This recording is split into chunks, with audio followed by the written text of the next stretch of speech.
Hello everyone, I am presenting on efficiency of spinal anesthesia versus general anesthesia for minimal invasive single level tlif, a retrospective analysis of 178 patients.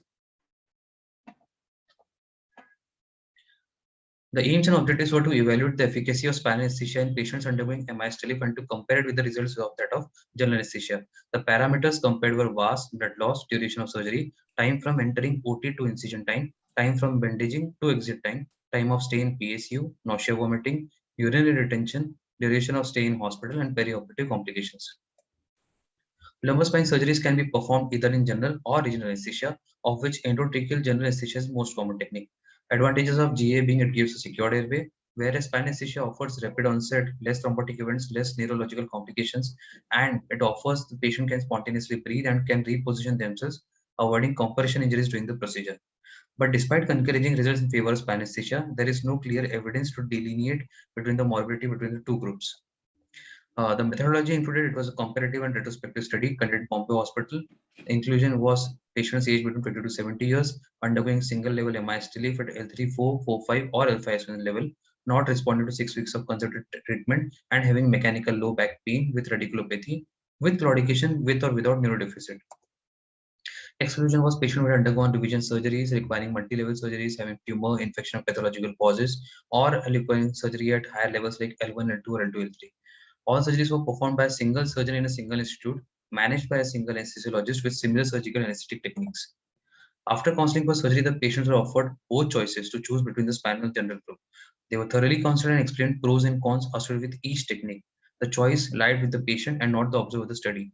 178 patients were deemed fit for the criteria. Of these, 92 patients chose spinal anesthesia group, while 86 were under general anesthesia. The results for age and gender were comparable. There was significant difference in time of entering OT to incision time from bandaging to exit, and PSU time and hospital stay in the spinal anesthesia group. The VAS scores were comparing both the groups, and urinary retention was found to be higher in spinal anesthesia group. There is still controversy on the influence of these two techniques. Therefore, we considered the lacuna of literature. We undertook this study. The mean pre-op and post-op was comparable between two groups at immediate post-op, 3 months and 12 months. Mean blood loss as well as duration of surgery was comparable in the both general as well as spinal anesthesia group. There was shorter operation theatre to incision time and also time from bandaging to exit in our study in the spinal anesthesia group. This highlighted higher efficiency with quicker operation theatre time and turnover rate, and in turn cost effectiveness. The longer duration of general anesthesia was because of the pre-induction anesthesia medicines and post-op reversal time. The patients of the spinal anesthesia group required lesser PSU time and provided excellent post-operative pain relief, which gives the advantage of early shifting of patients from PSU to ward. Early ambulation, early start to oral fits, early bowel function return, and less neuropopulative changes ensured early discharge from hospital. However, we found significantly higher incidence of urine retention in spinal anesthesia group. It may be due to because of bupivacaine and prolonged analgesia effect.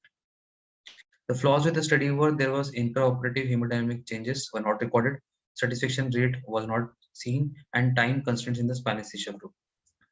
The conclusion being the spinal anesthesia is very effective alternative technique to general anesthesia, which can be considered for elective lumbar surgeries at lower lumbar levels. Thank you.